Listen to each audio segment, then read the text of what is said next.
All right, good morning.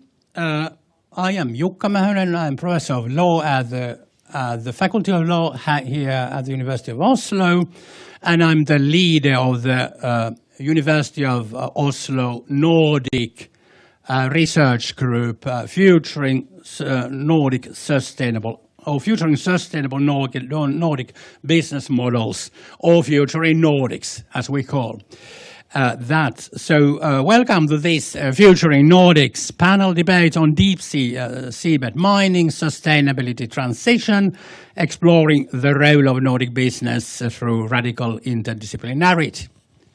So a few words about Futuring Nordics or Futuring Sustainable Nordic Business Models Research Group. So it is one of the University of Oslo Nordic and ReNEW affiliated research groups. And the group consists of scholars from two departments here at the University of Oslo, Department of Informatics and Department of Private Law. So in the Department of Informatics, we have Sustainability Lab Research Group, and in the Law Faculty, we have Sustainability Law Research Group. And the aim of our joint venture, Futuring Nordics, is to address the great challenges of globalization, digitalization, and the United Nations Sustainable Development Goals, and to especially concentrating to Nordic businesses. So through an interdisciplinary analysis of the development and transformation of Nordic business models in the era of globalization and digitalization, and an inquiry in the possibilities and challenges, globalization, digitalization, and the sustainable development goals create for Nordic business models today. And thirdly, the proposition of policies for innovating Nordic business models for sustainability. So the stimulus of the panel here is these three aims of Futuring Nordics. So as we know, the recent impact assessment of ocean floor mining by the Norwegian government has sparked a heated public debate in which interesting lines of conflicts are drawn. And conservation perspectives are challenged by political and industry interests that argue that such human activity to be is essential for green technological shifts. And as such, it represents a unique opportunity to discuss more generally principles of approach to new frontiers of human activity that must acknowledge aspects of justice and sustainability. So this is now the background for our panel discussion, and may I now introduce firstly our moderator for this panel, Professor Andreas Itterstad from Oslo Met. He is the moderator of the panel. Andreas is professor of climate journalism at the Department of Journalism and Media Studies at Oslo Met. So, Andreas, the floor is yours. Thank you. So, should we use the microphone throughout and pass it through, or do you also have your own? No, right, so we'll pass it through. So, thanks so much for the invitation to be a moderator of this panel and planet. That was a proper Freudian slip to begin with here. So just starting off, I guess from the media, I'm professor of media and communications. So from the media, you noticed there was a boat that sailed into Oslo yesterday. I take it you got that from the media, right? So, but maybe you do not know that about 100 meters from us now, all the astronauts of the world are gathering for the Global Space Conference, which for the first time in Radisson is talking about climate change. And there is a relationship, as I think the panel will show later, between space and the deep sea and so on. But it is interesting that they have this thing happening. So I'm kind of involved in a very broad array of climate communication. So I guess that's the reason why I'm being asked to moderate. I have some knowledge about the issue at hand, but certainly the question of how we kind of approach deep seabed mining is very much a key example of some overarching questions about agency or how we kind of deal with very global problems. So the way this panel is going to work, we're going to have plenty of time. I'm going to try the best I can to moderate, and you'll put up your hands, and I'll sometimes ask you questions as we start the proper discussion. But to kick it all off, we're going to have presentation of 5 minutes each that they have prepared, addressing the key questions of that Jukka was just referring to here. So let me just introduce the panel, and I think maybe we should just do the presentations in the order that is here, so then I can just blame graphics or something like that for the order rather than taking all kinds of considerations. Yeah, yeah, exactly. So the first one who will speak, and the first one here is Harald Brekke, who's a senior geologist in the Norwegian Petroleum Directorate, and is chairman of the Legal and Technical Commission under the International Seabed Authority, the ICA, that I'm sure we're going to hear more about throughout the discussion. And then to his right is Fredrik Myhre, marine biologist, team leader oceans at World Wildlife Foundation, Norway. And he is also the executive director at Hjelp Havets. And that probably should be something after that. Hjelp Havets? Haier. Exactly, yeah. So it's not just Hjelp Havets anything, it's the sharks, you know. But I actually have something to say about sharks and whales afterwards, but let's wait for that. And then there's Alla Poznaskova, who's professor of law, international law, law of the sea, space law, EU law, at the Scandinavian Institute of Maritime Law at the University of Oslo. And then Helge Rygvik is to the very end there, is historian, researcher at the Center for Technology, Innovation and Culture at the University of Oslo. And closest to me here is Lise Øverås. She's a professor of geomicrobiology at the University of Bergen, and she's also the president of the Norwegian Academy of Science and Letters. So I think I'll just kind of turn over to you then and kind of give you your overarching input into this debate that we're going to have, and have plenty of time to discuss afterwards. Okay. Thank you. Well, to give the background in a broad way. So this transition that we have to go into because of the climate challenges, for instance, is that the major part of that transition is to change the ways we consume energy. In particular, we want to stop carbon dioxide emissions rising from the combustion of fossil fuels. And currently, the generally accepted solution to this is to have the end user to use electricity as the main form of energy. However, the electricity has to be generated from some other energy source, but without creating any emissions. And this may be done then, as you know, from renewable sources like hydro, wind, sun, and biomass, but it can also be done by nuclear reactors and controlled combustion of fossil fuels with carbon dioxide sequestration. I'm mentioning this because all of these technologies are well known and used with experience in the Nordic countries. But this strategy implies then a massive electrification of society, which in turn implies an unprecedented demand for certain metals, and that's where I come into deep-sea mining. While oil and gas economy may be called a carbon-based economy, and electricity economy may be called a metal-based economy. And in this respect, the European Union has published a list of critical and strategic minerals and metals. And on this list, you will find common metals like copper, cobalt, nickel, manganese, lithium, and rare earth elements, which are all essential for electrification. And the demand for these metals is already rising.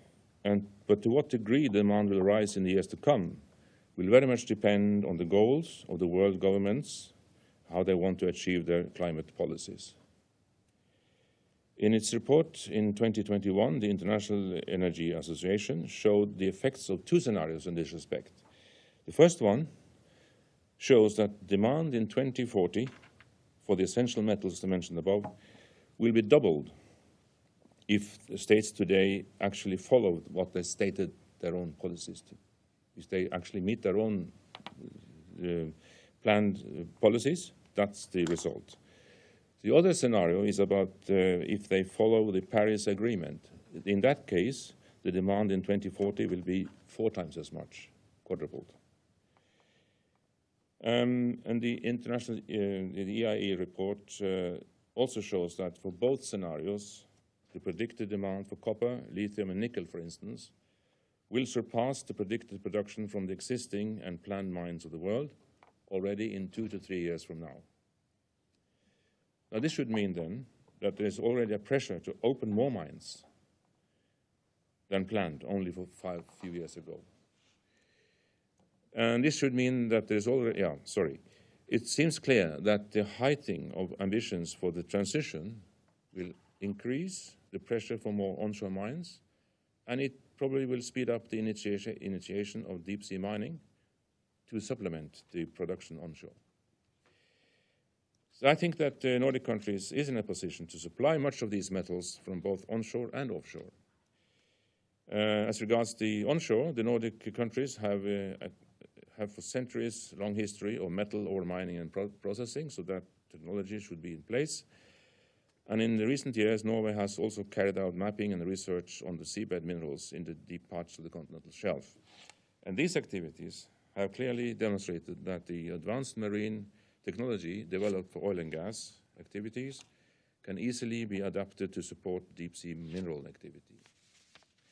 Now, many have voiced, of course, major concern and major environmental concerns regarding deep-sea activity in this way. Not so much about the exploration itself, but the mining, the extraction on the seabed. These voices consider that we still lack enough knowledge and data about the deep-sea environment and biology to endeavor into such activities. And some even also advocate a moratorium until we have acquired those data. That poses a question that under a moratorium, who will then do the acquisition of data and broadening the knowledge base? Well, I think if you go to the International Seabed Authority, we can see what they have experienced there. Currently, there are 31 exploration contracts in the deep sea on the international seabed. And this activity, and this has been going on for more than 20 years. And this was initiated only after the ISA, International Seabed Authority, actually put in place and adopted the regulations for exploration activity. And according to those regulations, the contractor is obliged to acquire and report to a common database the environmental data for establishing baselines and things like that. So a major part of what we actually know about the deep seas of the Pacific and the Indian Ocean is actually come about by this contract activity. So it seems that an efficient way to get the data would be to have activity going on under a well-developed regulatory framework so that both exploration and acquisition of the necessary data will go hand in hand. So just to conclude then, Nordic countries have technology to do both produce sustainable electricity and to mining and processing of relevant metals that will go into this transition. Thank you. Thank you so much, Harald. I'll turn the microphone over. Thank you very much, and good morning, everybody. Thank you for having me and inviting us to this panel. Harald talked a little bit about people asking for a moratorium. I will provide some information why we are one of the ones asking for a moratorium. But I will start off with a broader brush than just the deep sea. As a child growing up, we learn in school that 70% of the Earth's surface is ocean, right? And even though they don't teach it in school, at least they didn't when I was a kid, 95% of the habitats, the living areas on this planet, is in the ocean. Another fact that is true is that the ocean provides us with between 50 to 80% of the oxygen that we breathe every day. The ocean takes care of us and are the main reason why human life is possible, and of course a lot of the other life that we all depend on. But instead of caring for the ocean, instead of making sure that it stays healthy, we overexploit it by overfishing its resources, polluting it with oil, plastic and other waste, and we are giving it fevering by increasing its temperature and making it even more acid. Coral reefs are bleaching, fish stocks are collapsing, and seagrass meadows are disappearing. Global populations of mammals, birds, amphibians, reptiles, and fish, they have suffered an average of 68% decline in the last half a century. Nature is disappearing, and fast. We are now in the middle of the 6th mass extinction that the planet has ever faced, that we know of. And the main reason is because we use too much and protect too little. A healthy ocean is essential if we are to keep our climate in balance, feed a growing population, and support economic development. And talking about the ocean, we have one last true wilderness left on this planet, and that's the deep sea. This is an area that is still pretty untouched by human hands, and an area where nature is quite intact still, to our knowledge, still thriving. The deep sea is a unique area where life forms have developed over millions of years, where the speed of life is much slower than up here, and where we have species and habitat that cannot be found anywhere else on this planet. There is a widespread concern in the scientific community now about deep-seabed mining and the irreversible impact it could have on the delicate, balanced deep ocean ecosystems. Economists are also projecting far-reaching consequences for the industries and the communities that depend on a healthy ocean.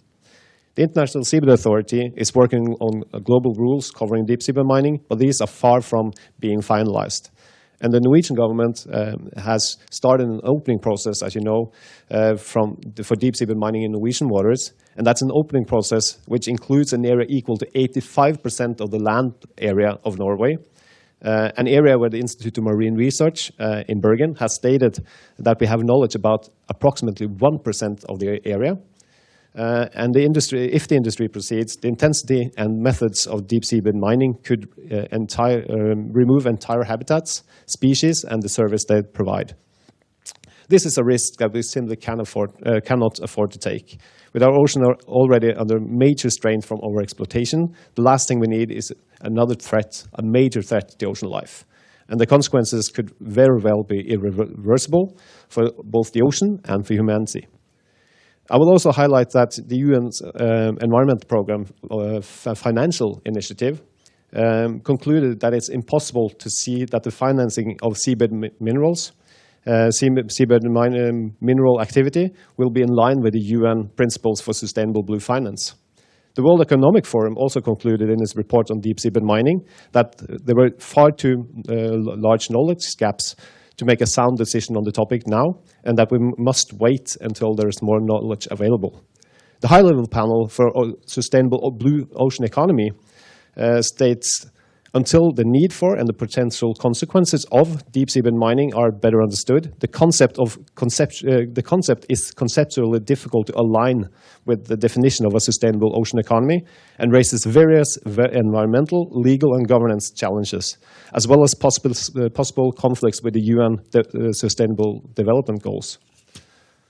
All this is the reason why WWF and others, like BMW, Google, Volvo, Samsung, and 650 scientists, to name a few, are calling for a moratorium on deep-seabed mining until the environmental, social, and economic risks are comprehensively understood, that it's demonstrated that deep-seabed mining does not harm the marine environment and prevents biodiversity loss.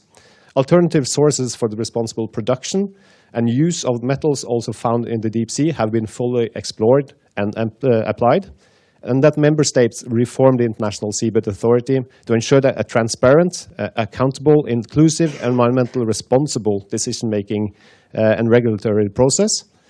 And to conclude and to finalize and wrap up before we go into the debate, I learned from a movie once that it's always good to end with a quote. And I will end my opening statement with a quote from a person I do think that you all know, Sir David Attenborough, on this topic. The rush to mine these pristine, unexplored environments risks creating terrible impacts that cannot be reversed. We need to be guided by science when faced with decisions of great environmental consequences. Thank you, Fredrik. Let's move on to Anna, please. Well, thank you. to Harald and Fredrik and you for already introducing some important points. Now, I work with international law, so I'd like to speak about the contribution of law to deep-seabed mining solutions and solutions to sustainability transitions. And I have 3 points that we can unfold in the later discussion. So the first, or questions rather, the first about the legal framework governing the deep-seabed mining and the inadequacy, adequacy of this framework. The second point, or probably kind of obvious question, is whether the law needs to go through the same transformation as the societies have to, the businesses have to, and the answer is yes. Obviously, I think we all agree on that, the law faculty at least. The law needs to change, but it is very important to understand the reasons why. And the law, of course, it's not something like that is the same. It's very different. It's very fragmented. There are different actors and stakeholders that influence how the law is shaped. So I'd like to touch on that point briefly. And then my third point or question is whether this transformation of law, and I'm a bit biased towards international law, but law general also, is it possible without interdisciplinary approach? Can the law change itself? And the answer maybe partly yes, but basically my view is that it's not possible to transform the law without radical interdisciplinarity. Now, Fredrik was really good in showing that oceans is something that is the global commons. So we, as the whole humankind, including future generation, has a stake and interest in it. And of course, it means that the oceans have to be governed by the multilateral international rules. And we do have these rules in place. There is a UN Convention on the Law of the Sea, and the implementation agreement that governs states' obligations with regard to the seabed.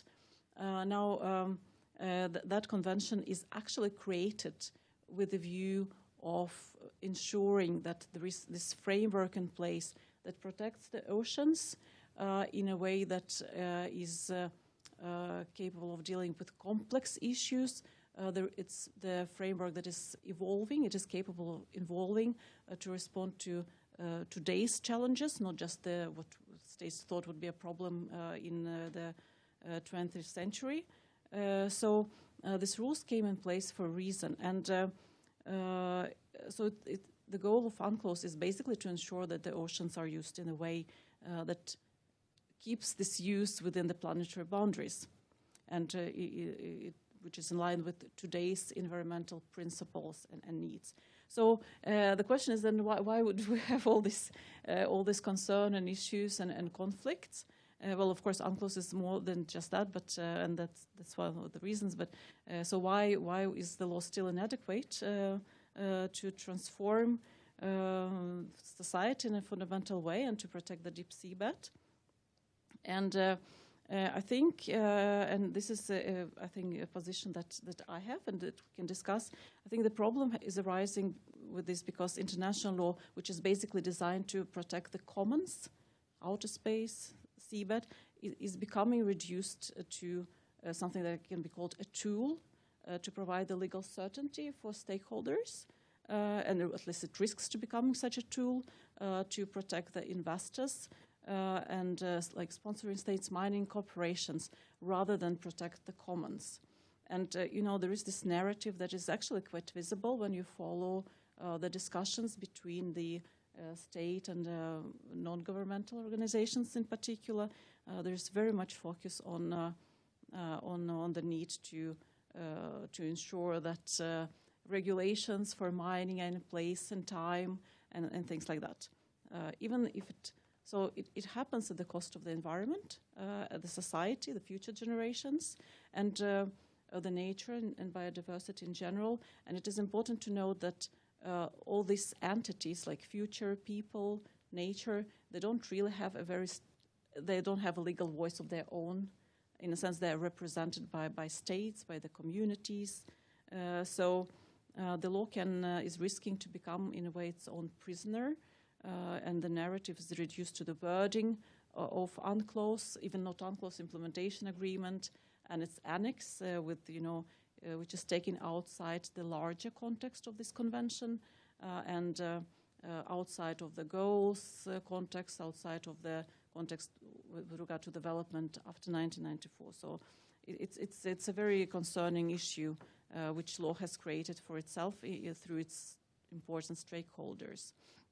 But at the same time, the bottom line is that the law is indispensable to ensure that we have this sustainability transition that is adequate to meet the climate change issues and ecological degradation. So just, I will not, I think I will stop here, but my second point just basically is that international law needs a transformation, and it needs a transformation in particular because we need to stop the international bodies and actors from setting absurd goals for themselves and justify these absurd goals with the letter of the convention in a way that is contrary to its main goals. Just doesn't make any sense in my view as an international law with really like no interdisciplinary like big perspective on that. And it is very, this International Seabed Authority approach is a Norwegian approach in a sense which is very pragmatic. I think it's quite unfortunate and we need to reflect on that all the time. And so I will stop here. My open question is third, how can interdisciplinarity help on all of this? And that I think it's better to take up in the discussion. So thank you. Thank you so much, Helge. Thank you, and thank you for taking up this debate. I think it's very important, and it should actually be a much larger, bigger audience because this is so important. Because I will go into law a bit later, I think, in the debate, but because I like to use my time to kind of give you an overview of the reality, the framework here, and what is really happening. First of all, you have to see which countries are the countries who are paving the way here. It's Norway, it's China, it's Russia. And that's the very same country who have a lot of this mineral actually on land. And in Norway, who is the forces who are paving the way for this industry? I have to say I have very much respect for the knowledge base in the Norwegian Petroleum Direct. Really, the geologists there are really fantastic knowledge about geology.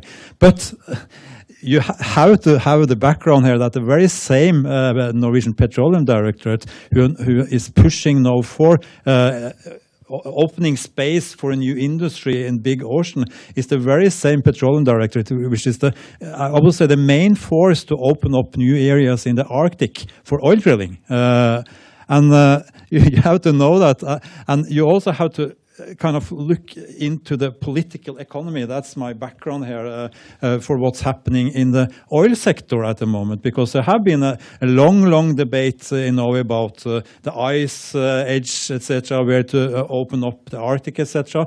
And very recently, the large Wisting field was stopped because of economical reasons. And you have to take that in mind, because Wisting was a field in the northern part of the Barents Sea south. So it would have been the most northernly based oil field on the Norwegian sector, in shallow waters, combined to what you are seeing here. But because it was so far ashore, because you had to have electricity, which was very expensive, etc., to make it economically, etc., even those forces who was dreaming of having a kind of a fortress in the north so they could expand even further to the north, they found that would be too expensive. And now, if you should have seen the map. I have to struggle to be not normative here, because which they now try to open up, because it's, as you said, it's a vast area. It's enormous, and it's an area which have the highest wave. What do you say? I don't know the word in English, but the highest waves in the world, almost, and it's far away from shore. And the worst, I think, is the large part of it is actually in the Svalbard zone, and that's make me very, very suspicious, I have to say, because you have to also, when you're talking about international law, you have to know that all countries apart from Norway wants the Svalbard Treaty to apply for in the Svalbard zone, which is the very same area which the oil directorate is kind of talking as if it's Norwegian, and no conflicts around it. And because they didn't manage to expand the oil sector into the Barents Sea, because it's just economical insane to do that when not a large field as Wisting is open for exploration, because Wisting is south of the Svalbard zone, where the very same petroleum directors say that almost 40 up to 50% of the reserves of oil and gas we have left in Norway is placed. And that's where they are heading. And what do they do? Then they make a map, which a part of that area is in the Svalbard zone. And of course, Norway is in a long-term struggle here to enforce its rights in that area.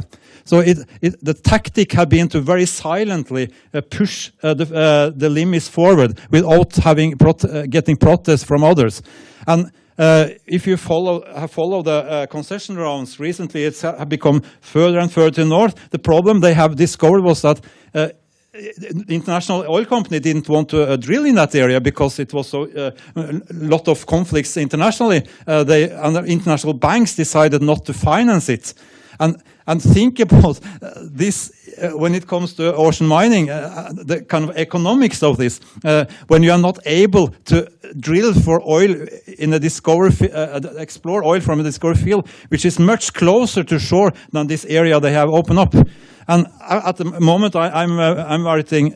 Okay, you use up my time, I think. Yeah, so I can stop there actually, so I can go back in the debate.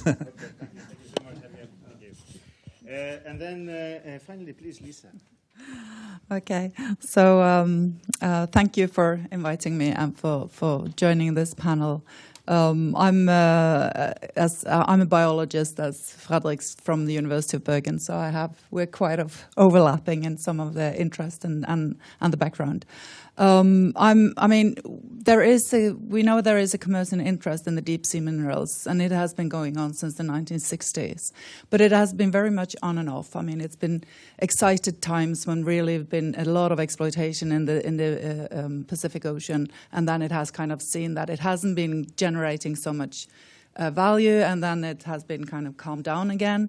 I mean, it was the Challenger expedition in 1873 that we first found the nodules.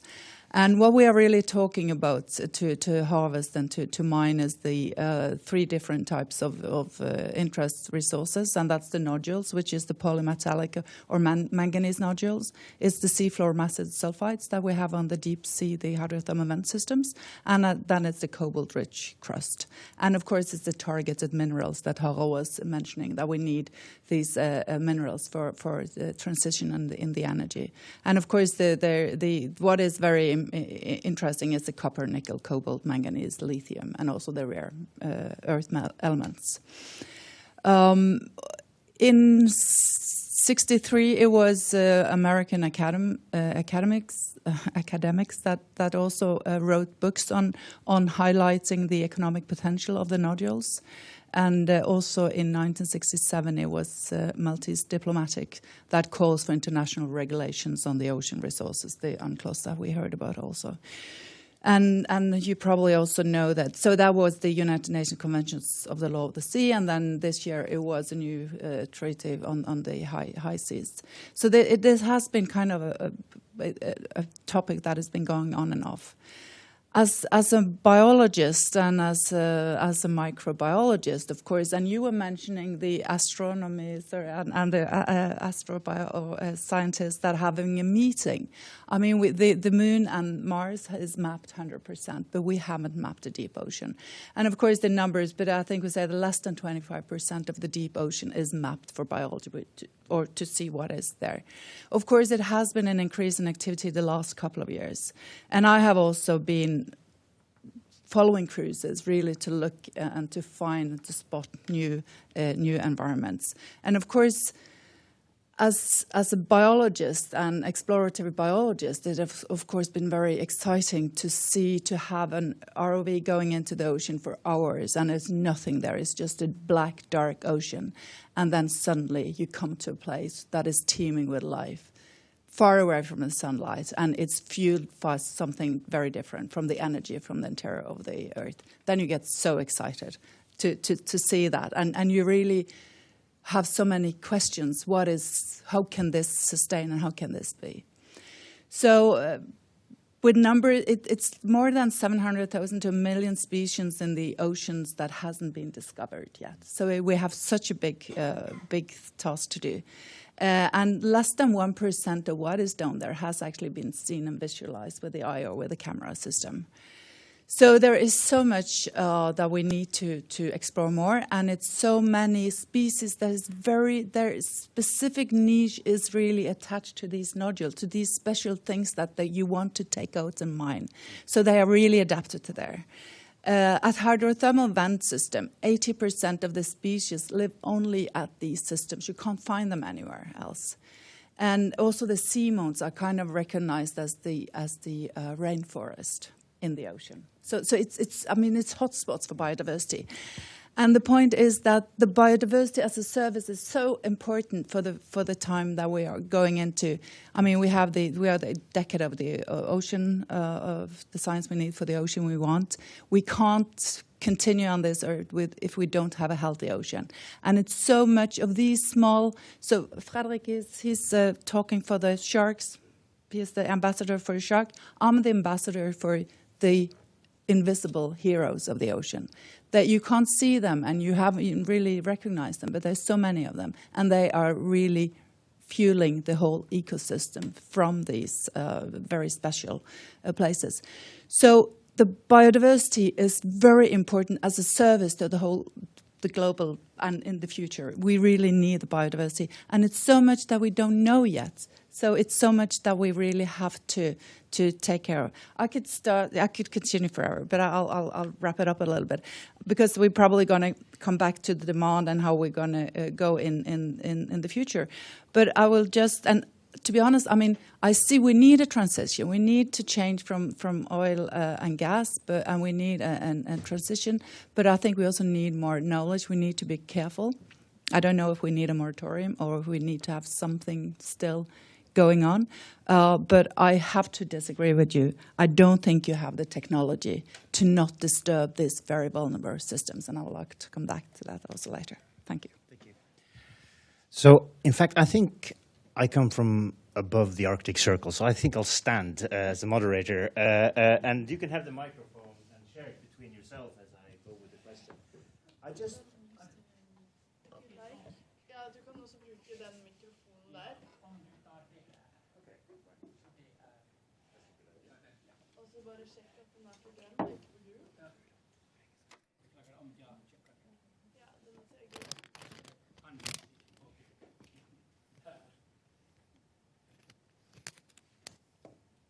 Okay. Yeah, hear me? Good.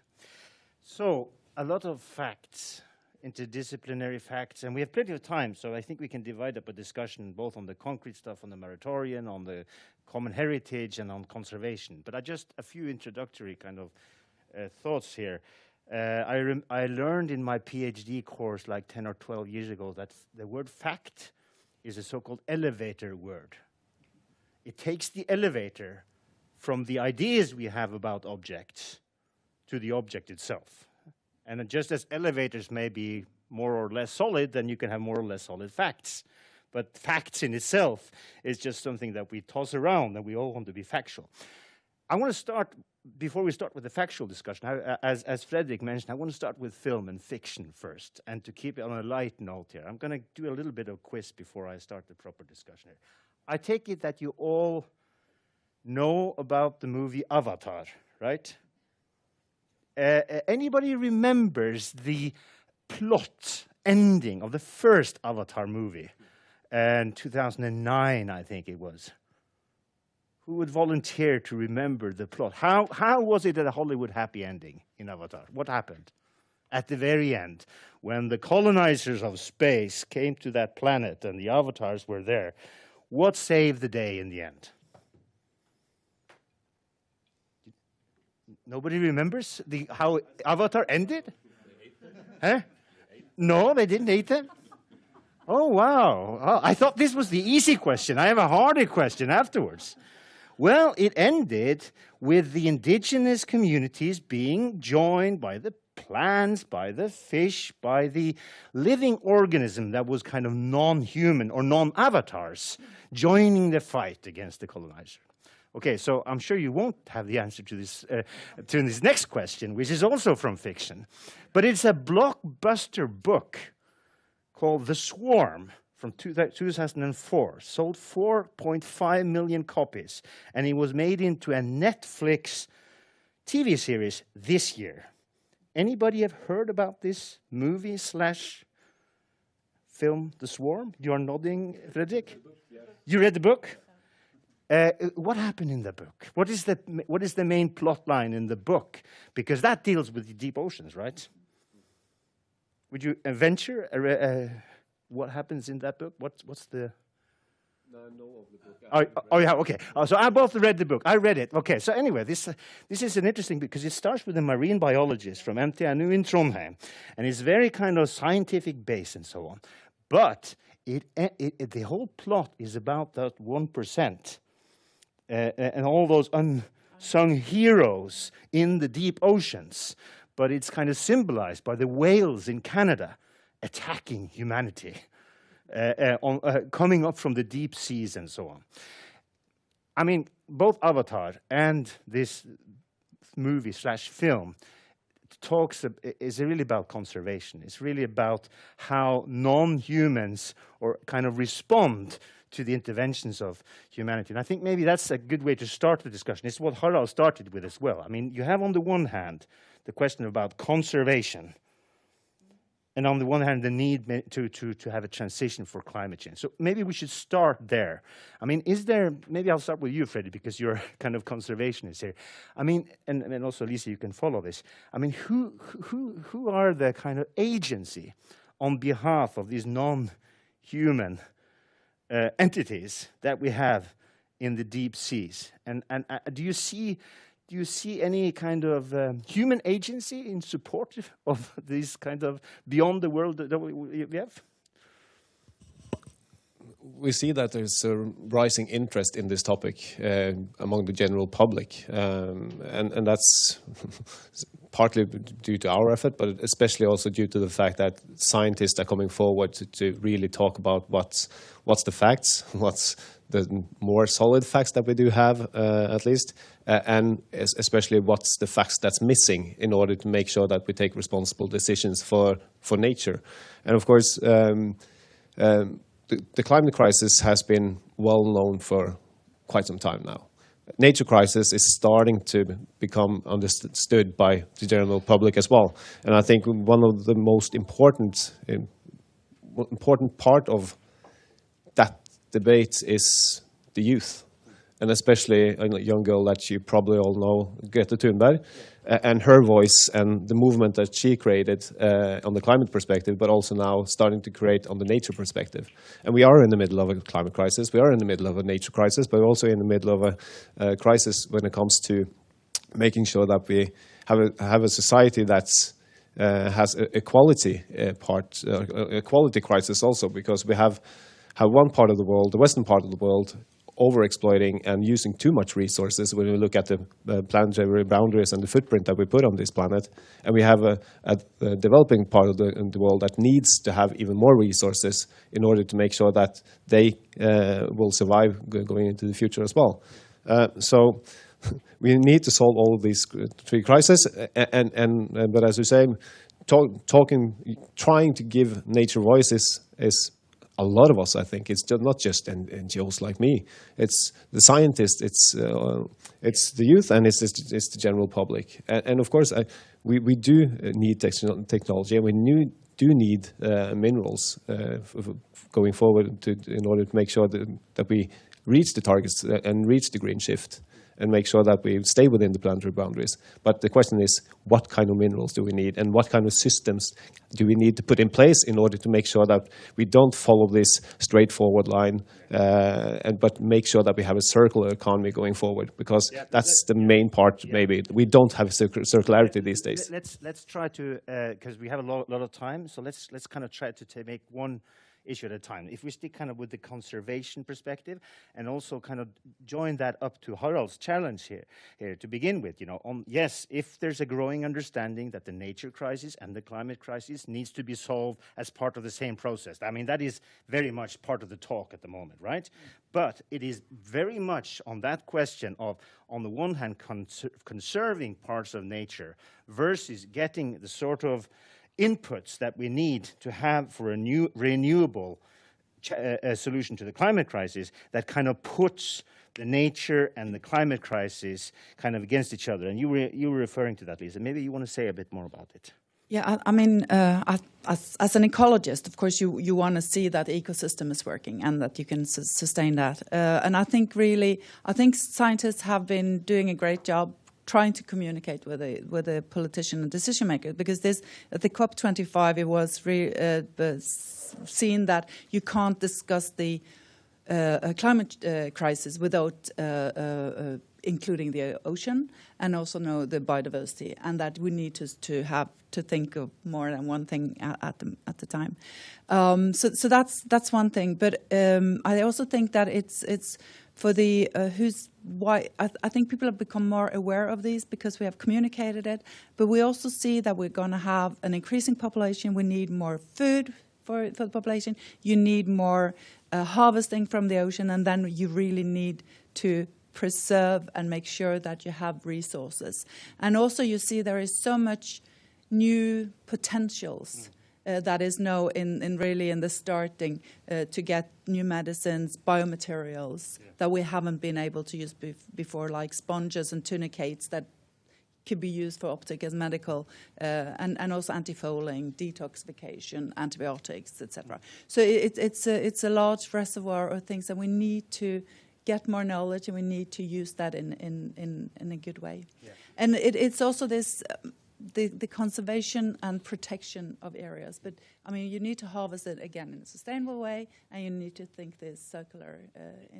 Exactly, but I mean, conservation is indeed part, and I think most understand that. But Harald, I mean, your point is that if we are really going to, you know, in line with the Paris Agreement, really push down emissions, conserving nature is part of them, and energy efficiency often the long-hanging fruit, but we do also need to build out a massive expansion of renewable energy as well. It is not enough just conserving. You need to have that build of renewable energy at the same time. And the question is, do you see that the deep sea mining is the key way to get the minerals needed for that? Or are there other options on the table that would make us capable of building all those new grids, all those new renewable energy that we would need perhaps in addition to conservation? I think the demand for minerals, for metals, is dependent on how fast you want to do things. Of course, there's a long-term and a short-term scenario here, because if you want to do it quickly, you will put an enormous pressure on getting more metals quickly, and that I think will trigger at the end deep sea mining activity just to supplement the supply. If you take it over longer, maybe you will find that it would not be economic to mine the deep sea. So I don't think anyone will mine the deep sea just because they're mean. They will do it because it's economic in the first place, and of course, but then the economy will have to take into consideration the conservation question. It has to cover both. You know, it's like the Convention on the Law of the Sea. The International Seabed Authority is actually obliged to do both exploitation and conservation at the same time. That's in the provisions. So I think the NPD's role here is not we are not developing any policies. We are just have to back the policies that the governments actually make up. So we are not doing things independently of the political decisions made by the Parliament and the government. I want to kind of move over to the regulatory framework and that thing a little bit. Yeah. But if we stick with this conservation yeah. versus renewable energy as the main point, yeah. do you think that, I mean, I've been to the Arctic Frontiers Conference in Tromsø a few times over the last decade and so on, and I know the talk is about in the north that we should be good environmental stewards, where we would both kind of exploit and be part of it, but also have a sustainable approach to the way we do it. But given the current setup of agency, who does this, I mean, this is a key topic of it. Yep. Are you confident that we can in fact be good Arctic environmental stewards with the systems that we have so far? Well, I think, when it comes to exploration activities, they are not intrusive. They're sort of more or less like any research activity at sea. Actually, it was the University of Bergen that started this thing by their studies of the connection between geology and biology at deep sea in around 2000. So that's where we actually were made aware that these resources actually are there. But so we have been cooperating very much with these scientists all the way in our gathering, and that's what I'm saying. I mean, the data acquisition is dependent on the activity of some sort at sea. So if you want more data, you also have to accept that there is some sort of activity. But when it comes to the mining itself, I mean, the excavation of the resources, that is the critical process. And onshore, obviously, everybody knows that at the mining site itself, you will destroy whatever is there to get it out. Right. Then the question is, how can you protect the surroundings in an efficient way? And this obviously is also a scientific questions involved here. So we need the data, absolutely, and we need a framework that regulates how these activities are to go on. We'll return to the framework, but Helge, you want to comment perhaps on that first question on the need to conserve on the one hand, also on the need to build out renewable energy that would kind of replace the fossil fuels on the other hand. So I'll have Helge. Yes, I just want to give a comment to Helge's. Yeah. That was he seemed to imply that the opening area was designed for certain reasons, but actually the opening area that is proposed follows the deep parts of the continental shelf. It's actually the depth that controls it and what could be inside it. Right. Helge. Yeah, that's good. Yeah, I'm steering the debate, but obviously you can also respond to each other as we move. I'm trying to make some kind of dynamics here. Come on. Okay. Yeah, I could take some detail on that. Yes, it's following the depth, but it's inside a zone, and the question of who have the right there. But we can take that later. But to your question about change and conservation of nature, which is. It is an enormous problem because humanity now is in a situation which is so desperate that we need change extremely fast. Just the latest report from the 17th of May, the World Meteorology, will have the 1.5 degree. We'll experience that even in 2027.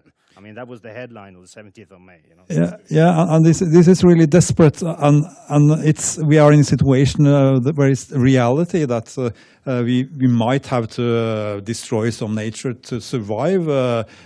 But is that so? That's a real dilemma.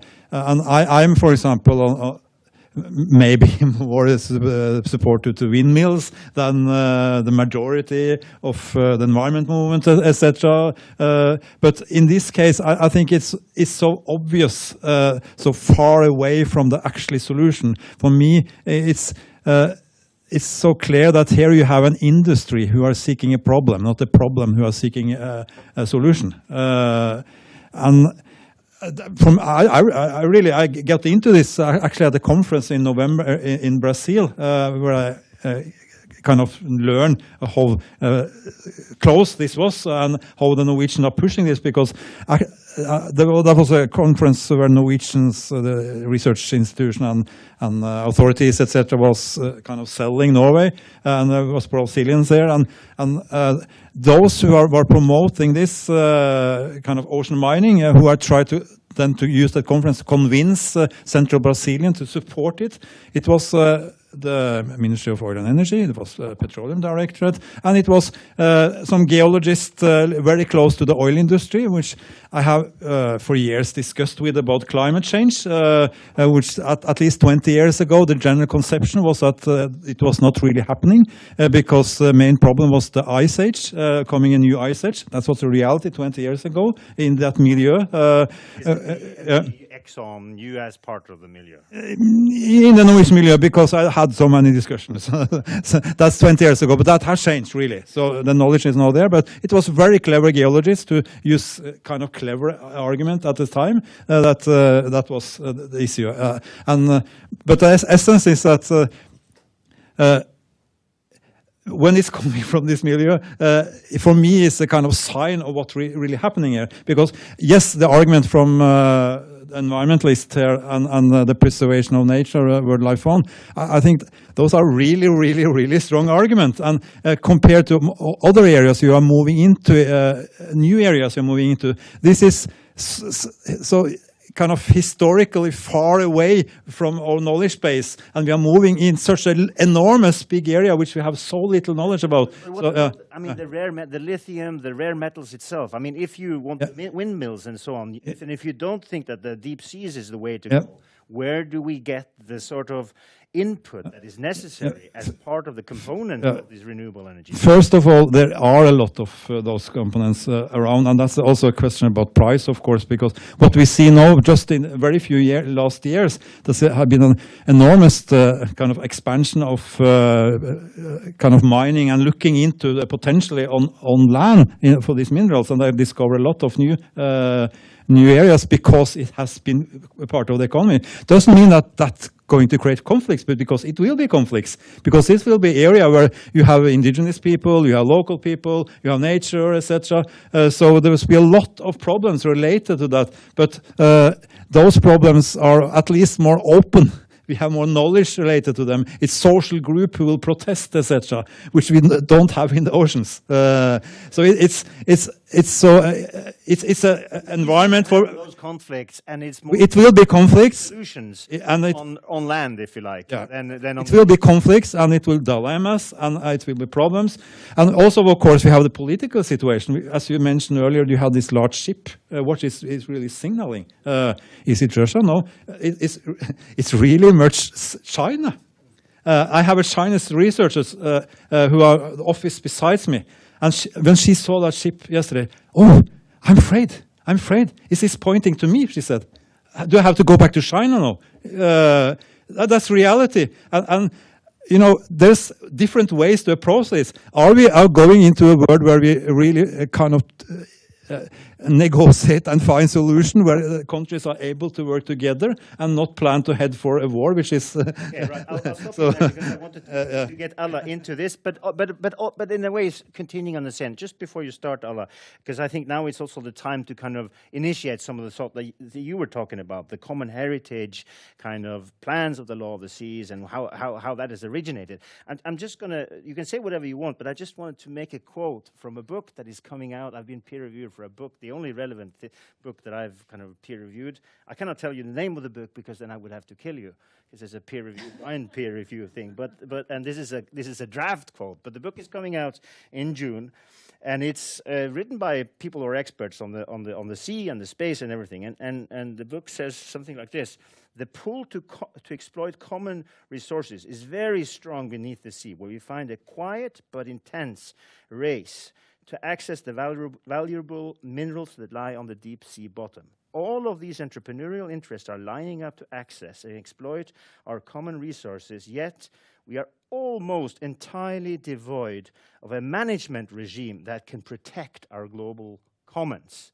So it kind of feeds a little bit into what you were saying in your introduction. Can you say a little bit about the distinction between that kind of key idea of a global common heritage, the deep seas, and that we also have in space, in art, and the Antarctic, and so on, and the reality of kind of conflicting interest over this?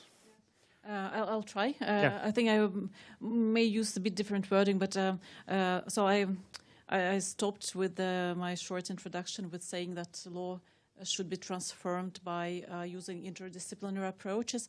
But now I'd like to go back to wearing an international law hat, actually, and just to say that UNCLOS, this forthcoming treaty on the high seas and biodiversity, the multilateral environmental agreements that we have, they all are there to secure this balance between conservation, including conservation of international seabed, where we have common heritage of the mankind, and conservation of resources on the continental shelf, where states have sovereign rights, so conservation versus kind of exploitation interests, including those that are necessary to ensure transition, climate transition. And I'd like to connect this question to the first point, is that it's important to be very clear about whom we're listening to when we listen about international law rules. I think already several speakers kind of made it quite clear that there are some actors that have stronger voice in saying what international law really is. This issue, for example, that we have to go ahead with deep-seabed mining, that we cannot go ahead at all with deep-seabed mining, and the question is actually about agency. Who has agency here? And it's important that we keep in mind that states, which are very loud, some states are very loud here in this debate, International Seabed Authority, they are not the only agents. And they have obligations under the Law of the Sea Convention. They have to protect the environment. They have also certain rights, but they don't have absolute rights. It's very clear. But at the same time, it's a bit black and white, but it seems that they have assumed the role of those who can tell the community of states and societies what the actual law of the sea is on this point. And it's very annoying. It's very annoying to listen to politicians coming with statements about law of the sea convention and what we need and so forth, when you are a legal scholar that has done some research and you know that is just very kind of wrong way. Yeah, because it was almost like you were saying that this very principle of this global common heritage was kind of interpreted by some as a free lunch opportunity.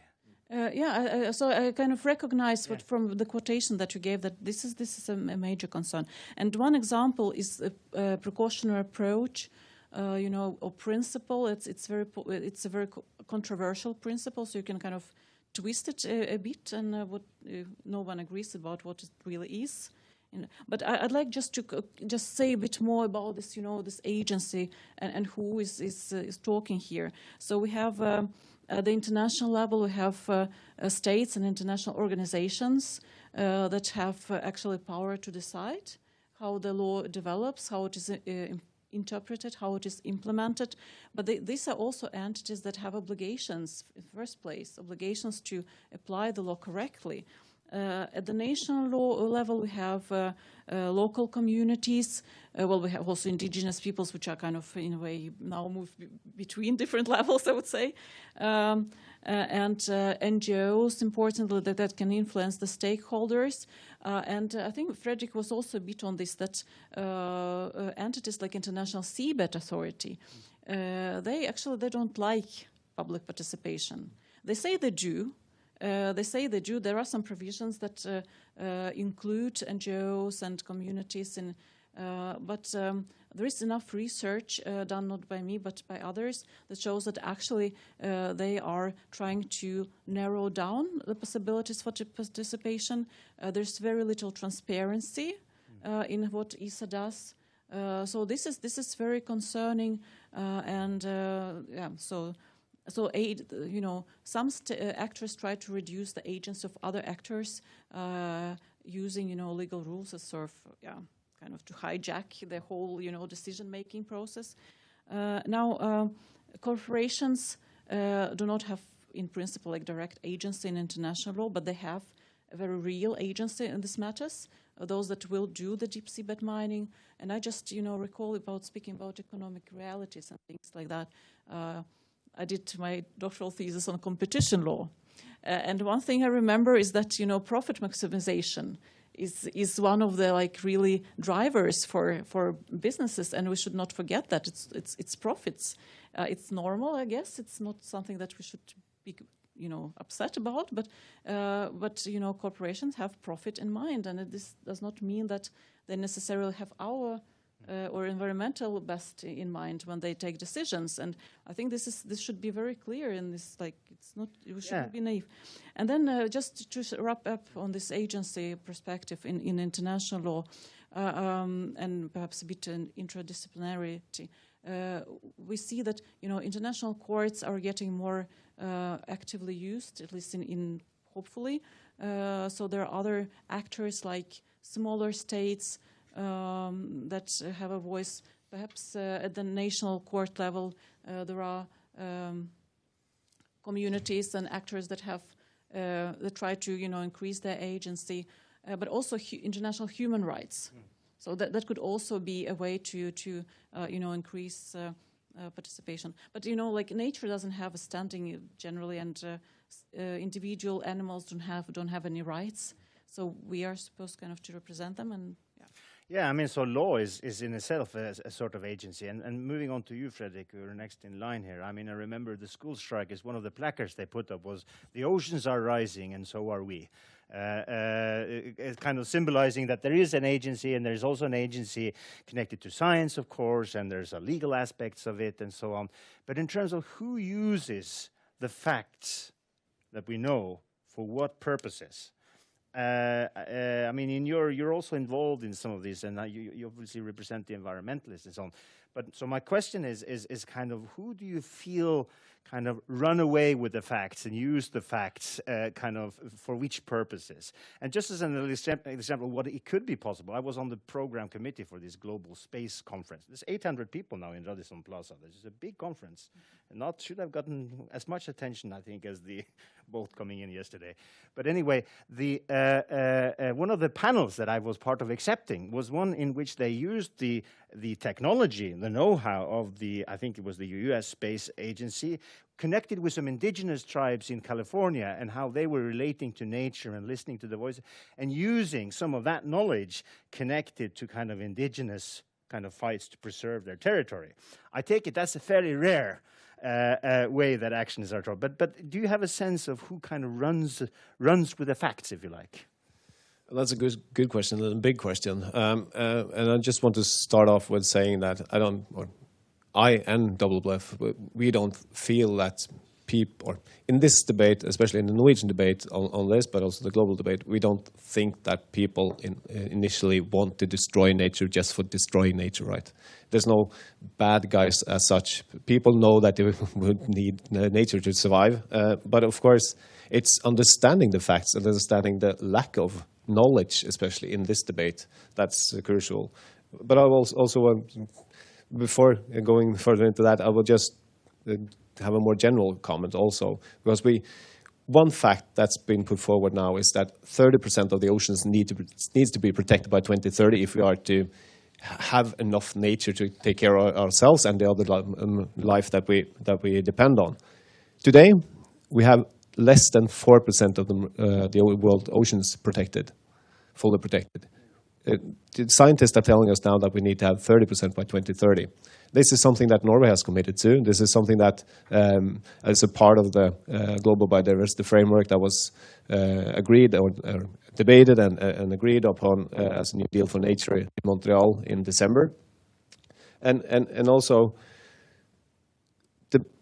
there's also a fact out there, and you can't really argue on that either, is that nature is, or the nature-based climate solutions is maybe the best climate solutions that we also need. And in order to have those for the ocean part, we need to have intact ocean systems and ecosystems that are functioning in order to take care of those climate situations. Attenborough's point in his testimony was exactly the rewilding part of the climate crisis. Yeah, and of course, we don't need all species. We don't need all nature to survive as a species for ourselves.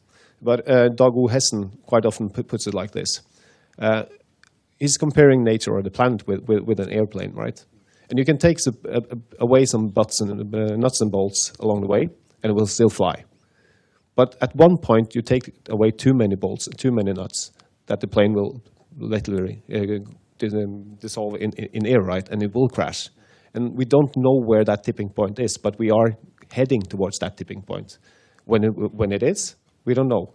But we also do know that, and this is a fact, we are not at the tipping point yet. And that's what provides people like us with being optimistic about the future, right? Because we do very much have the knowledge about the situation. We have the understanding of the situation. We have the technology more or less in place in order to tackle it. But we need system change in order to make those technologies work within the planetary boundaries. So, and this is actually the research project which this panel is part of, has this kind of recognition as this system change approach. It mentions that, and it's increasingly mentioned by the IPCC, the biodiversity panel. I mean, the Pope talks about system change, you know. So it's a fairly common thing to say. I mean, I was first in Copenhagen in 2029, the first time 100,000 people demonstrated, and system change, not climate change, was the key poster. And it's been, but having said that, having recognized that, where do we kind of begin on a kind of more practical level doing something that can help us take things forward, you know? Because I personally, this is a one-liner from me, it's easy to be right, perhaps, but how do we get it right?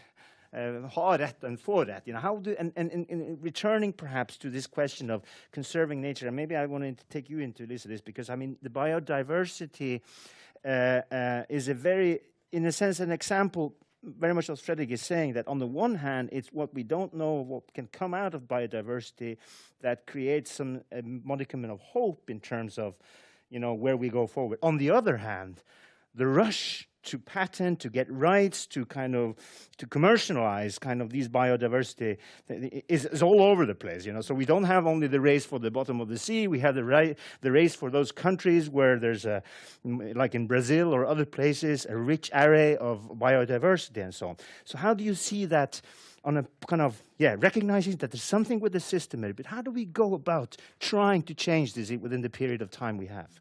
Big question, I know. Yeah, that's a big, and that's a big challenge, and of course very difficult. I mean, as I was mentioning, of course we need a transition. We need to change the system, but it's also I mean, I'm also in favor of windmills, but that if we are going to just change to ocean. Windmills in the ocean, we need so many. It's so much big volumes, and if we're going to have metals and elements for all these, it's just going to be too.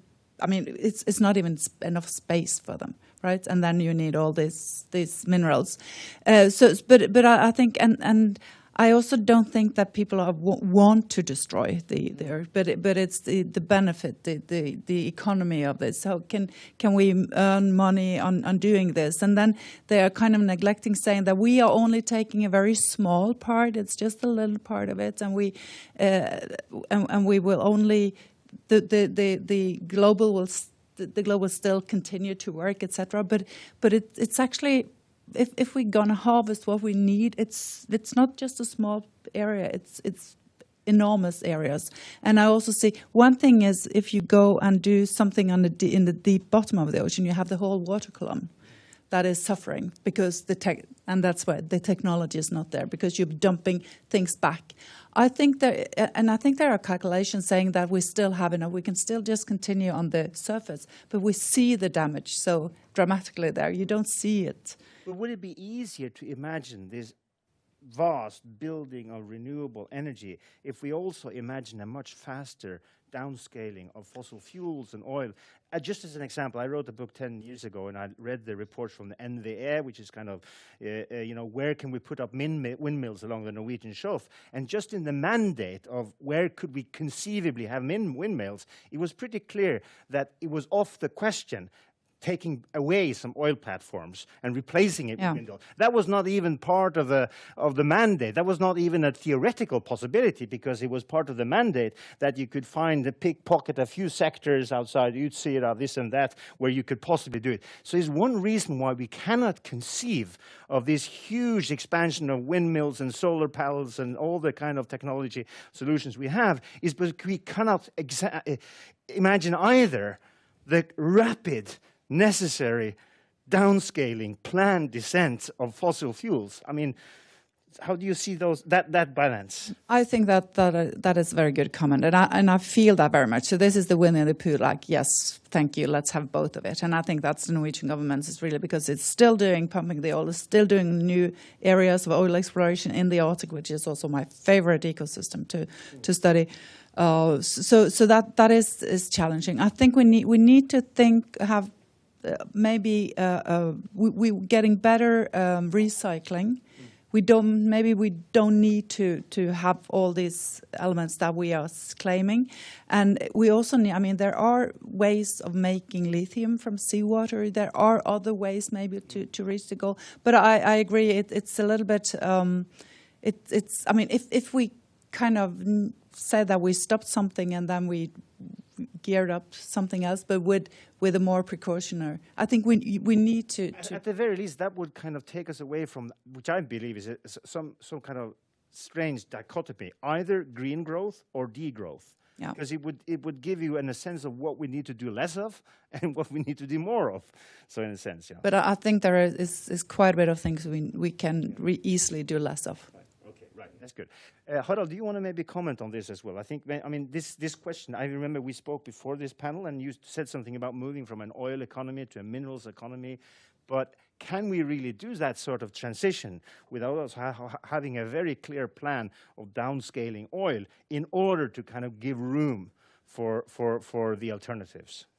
Well, I'm not entitled, I think, to develop any oil policies, but obviously the downscaling of oil and the reduction of production there is, we have already reached the top. Even if we wanted to increase, we couldn't do it. So it's going down by itself, more or less. And when you say the plan for this, I think it's more a plan of how you would handle this decrease. If you want to speed it up, that's a policy question. But if you do that, you will also then take away energy from the world energy market. And currently, oil and gas and coal is actually about 77 or almost 80% of the consumption all around the world, which is about 1,000 times as much as we produce every year in our hydropower. What was the number from Equinor now? 1.13% of their investment last year was in renewable energy. Okay, yes. That broad-based energy company. Yes. So is this something that just happens, or is it something that is decided? I think Equinor is doing their business-oriented. I don't think they don't want to be, I think, regarded as environmentally irresponsible, but at the same time... Because they did vote down the plan. Yes. I saw that. Plan. I saw that, yes. Because they said that the cost had gone up more than I anticipated. And this is happening quite often when it comes to these environmental solutions. But that's not a new thing. I mean, new solutions, you cannot predict always what it will cost in the end. So you have to take a chance sometimes. But who's going to risk the money? Well, that's the question. Exactly. But when it comes to the demand for metals, the demand for metals is such that if you want to do this, it has these consequences when it comes to the market or pressure. Like in Repparfjord, there has been a debate on the marine deposition of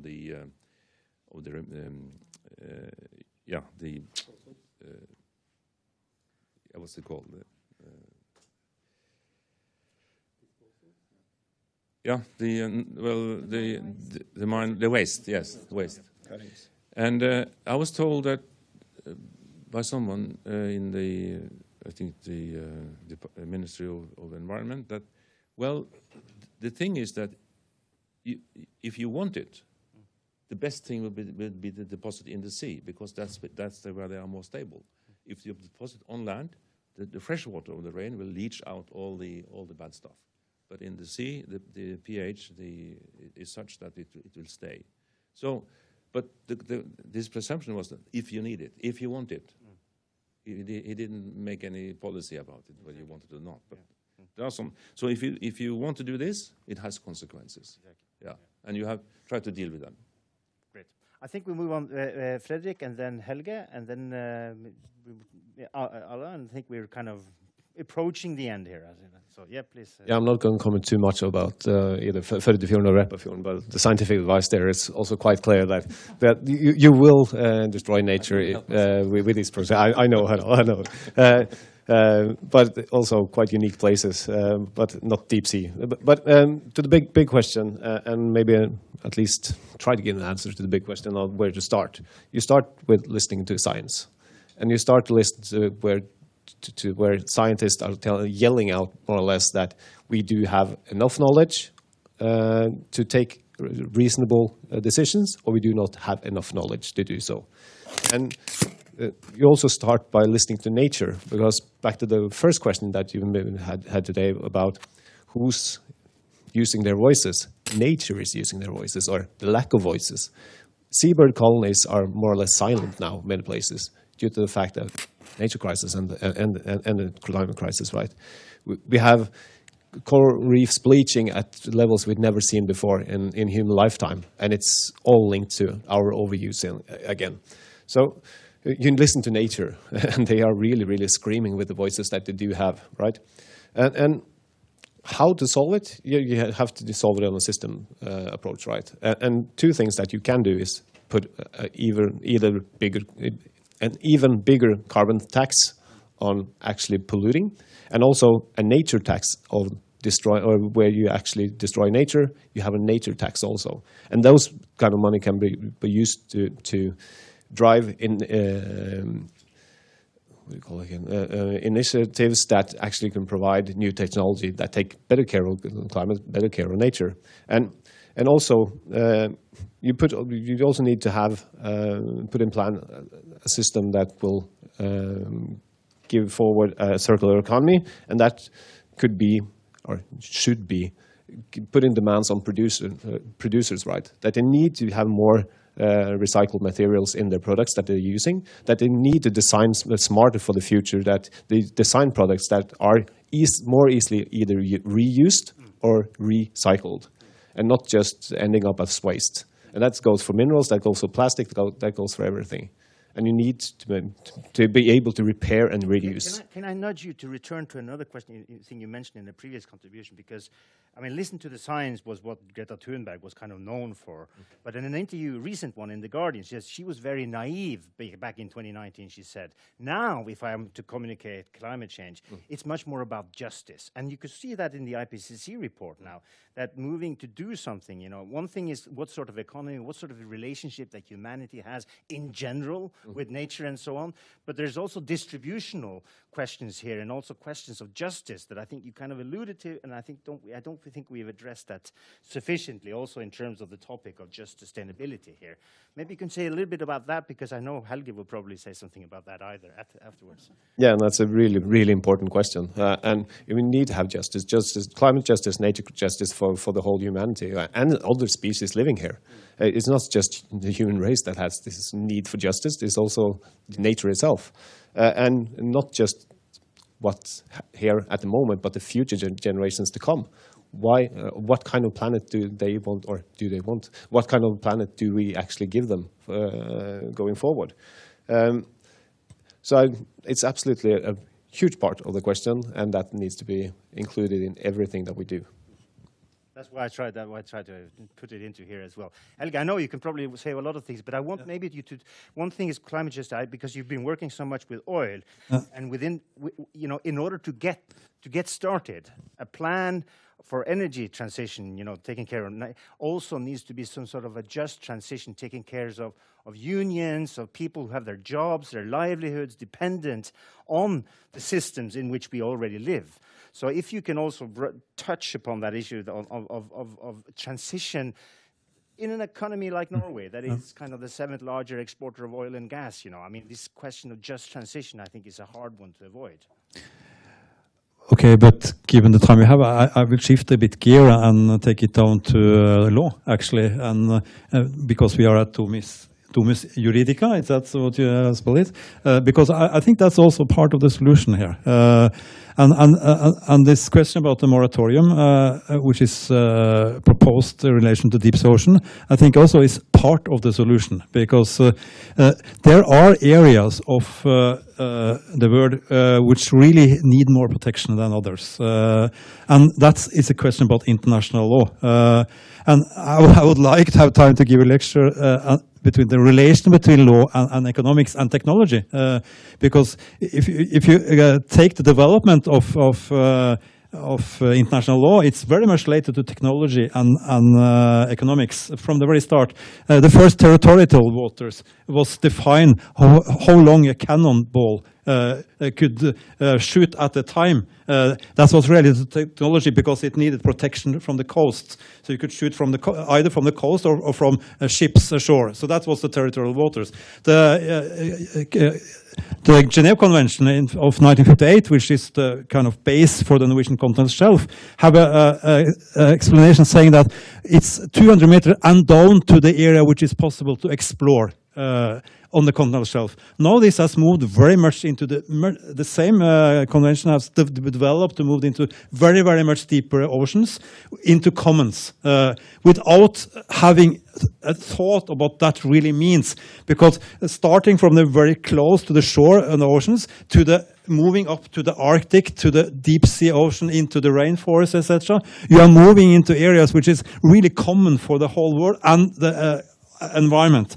So before you move into these areas, you really need a law which is not based on the country which is struggling to get some industry of this, like Norway, China, and Russia, which have an intense industrial complex who really want to kind of take this as soon as possible to try to develop it. And in the name of justice, I want to have the yeah. So, but to conclude there, that the solution then is a moratorium, and is to say that some areas we protect from the common. And we can use actually the Svalbard Treaty, which is excellent in that sense, because the Svalbard Treaty have a clause who say that we have to protect the nature and the planet life. And that's a much better. I want to finish in time, so I want to make sure that Alla gets the last word here. Well, I think it's been a very nice discussion, and I still lack understanding about how law can benefit from interdisciplinary approaches, but I guess that could be a topic for the next session as well.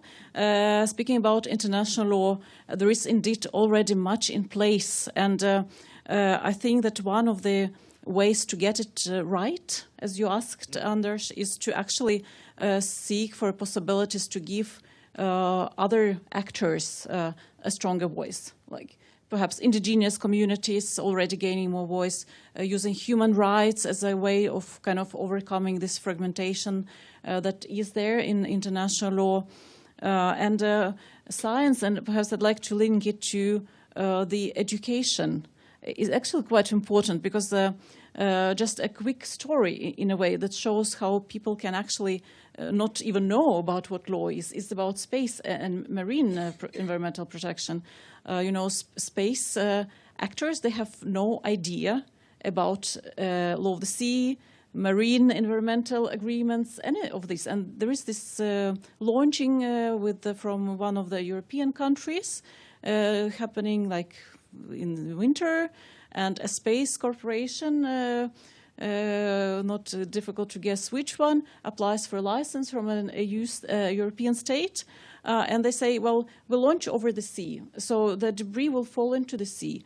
And it's very safe. There are no people there. We can just do that. Let's go ahead. And the launch actually failed, because it's kind of failure. So there is marine pollution, but well, who cares?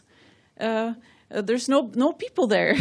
Fishing boats can just move away for a while, and this is just. I spoke to someone who works with this kind of licenses, who happens to have worked in the OSPAR Commission before.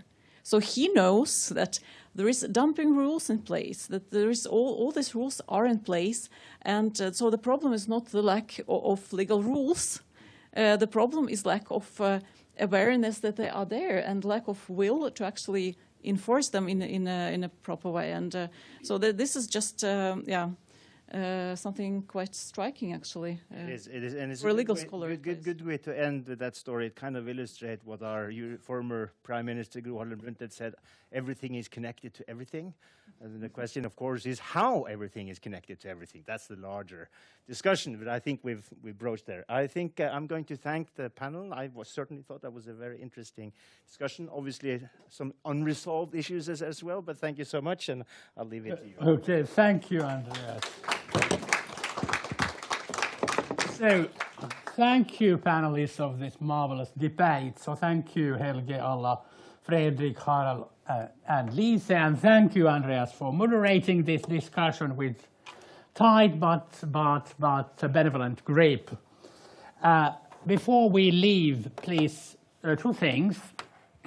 I want to remind you, firstly, so the GigaMap we used as a basis for debate, so that will be available, a bit edited, on our website, on the Sustainability Law Research Group website.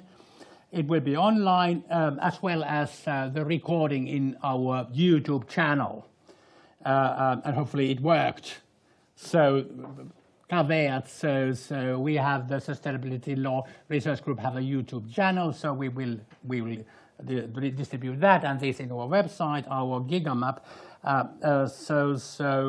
And secondly, I want to thank from Department of Informatics, from Sustainability Lab, a PhD candidate, Svein Gunnar Skjøde, who was behind this panel, was planning panel, was contacting the panelists, and developed this whole. Unfortunately, he was not able to join us here, so let's give also a big thanks.